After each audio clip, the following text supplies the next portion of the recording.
Hey gang, welcome to another version of Wisdom Wednesday from chilly Austin, Texas. It's going to get down to freezing for only the second time this year in about 2 more days. I think it's going to be up into the 70s tomorrow, and then by the end of the day it's going to be down in the 30s. So we don't get that kind of stuff very often. We're getting all 4 seasons in one day.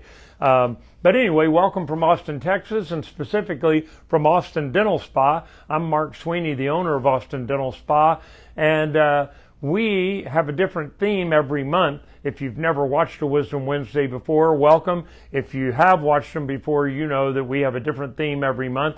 And this month, the theme is Jumpstart Your Health. That's the best I can do anymore. Jumpstart Your Health. We're talking about all things immune system and even some fun things that you can do to boost your immune system that you may not have thought about or even heard of before. I had to do a little research on the internet for these 3 today, but 2 of them I do regularly. The other one, I'll throw them out there and you tell me what works for you and what doesn't. But I do a lot of things to make sure that I boost my immune system in addition to vitamin supplements, particularly C, D, and zinc. I take those on a regular basis every day, and those have been proven to boost your immune system with all these crazy viruses and stuff going on out there. And it is cold and flu season again too. So we got a bunch of things going on out there, a bunch of pathogens, so to speak, that are out to get you. So the more you can do to boost your own immune system, the better off you're going to be, the better your body. Your body was built to fight these things off. But if you don't give it the tools that it needs and keep yourself healthy, then your immune system is going to be compromised, and you've got comorbidities. Like, I'm so sick of that word, I can't wait till we're done with all this virus stuff. But method number 1, and you'll find this interesting, walking. Something as simple. We all walk. But if you walk, they did a study of 1,000 men and women at Harvard Health Study.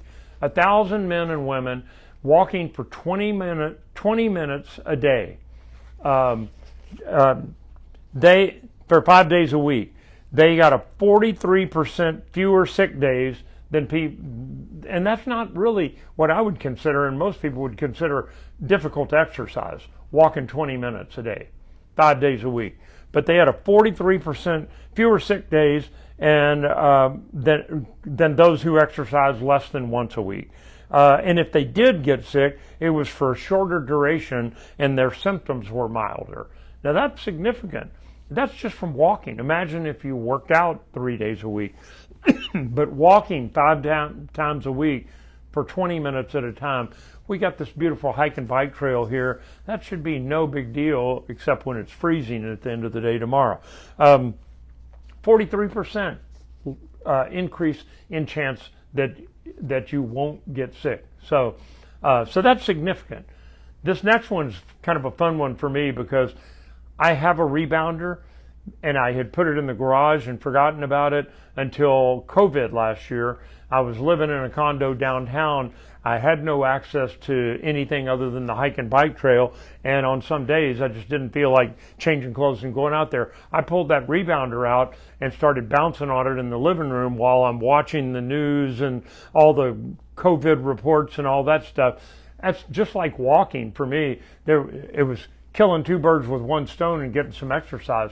But when I first bought that rebounder several years ago, I did a lot of research on it, and if you know what I'm talking about, it's a little mini trampoline. It's about that big around, and you can bounce on it. If you have a difficulty with your balance, there's even a little railing that you can get so that you're holding onto that railing while you're bouncing. And you don't have to. I'm not talking about bouncing high like people on trampolines. It's just kind of bouncing like that. And the research that I did years ago found that your body doesn't know the difference between 100 jumps and 1 big jump. It just knows that when you hit the height of the jump, you're weightless for a split second. And then when you go down and hit the bottom of the trampoline before it comes back up, all the muscles in your body constrict. So it increases your blood flow. The main thing they found doing studies on rebounding many years ago was that it stimulated your lymph node system. So your lymph node system is like the septic system of your body. It cleanses out all the toxins that your white blood cells have attacked. Then they end up getting filtered into the lymph nodes and then into the lymph system, and they get flushed out through your liver and your kidneys. So it's important to have a clear lymph system and a healthy lymph system.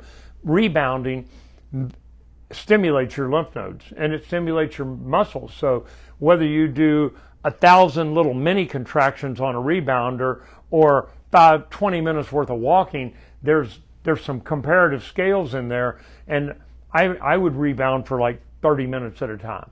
It was like no big deal, and it didn't break a sweat or anything. It's just bouncing up and down about maybe an inch off the thing, but it stimulates all kinds of stuff in your body. And so you look into it. It's called rebounding, but it's just bouncing. And those little mini trampolines you can get at Dick's. You can order them on Amazon. They'll deliver them right to your door. They're easy to set up, and you just bounce on it while you're watching the news.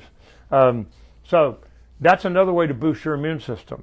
The third way, now this one I have done once at a chiropractor's office, vibrating plates.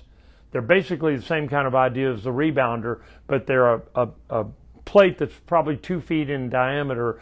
You stand up on it, they turn the switch on it, and it vibrates. And I don't remember at what frequency it's vibrating, but enough that you can feel it. It's like going to a massage therapist and they use those vibrators on your muscles. It's vibrating like that, but you're standing on it. So you don't have to do anything except stand there on this vibrating plate.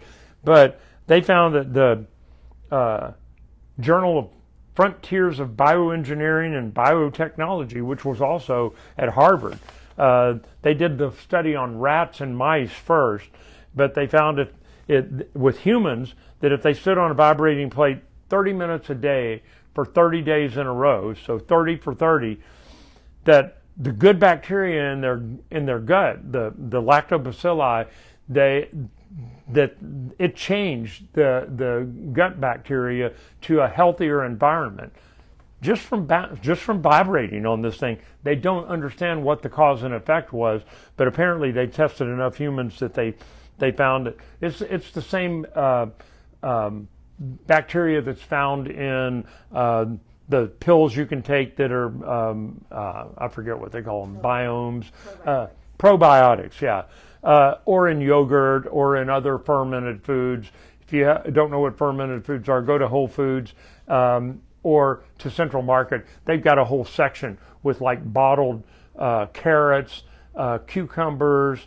Pickles are a fermented food. So it's all in the Mediterranean diet. That's one of the reasons the Mediterranean diet was so popular, because it had a lot of fermented foods. And early on in the COVID era, back 2 years ago in early 2020, they found an interesting study that mainstream media didn't pick up on at all, that areas of the world that ate a lot of fermented foods, India, Pakistan, Mediterranean areas that ate a lot of fermented foods, had less of an outbreak of COVID. Never even made the news. They don't know what the cause and effect is, but they know that there is some kind of connection there, that people have a high diet of fermented foods. So go to Central Market or Whole Foods, ask them about fermented foods, pick out your favorite thing. They're actually kind of it's like pickled carrots and or even just pickles. So anyway, that's my health tip for the week, is walk, jump, and vibrate. It doesn't get any easier than that. And you'll be healthier as a result, but you got to do it consistently over a long period of time. So hope that helps with some healthy news, and I'll look forward to seeing you again next week for another version of Wisdom Wednesday.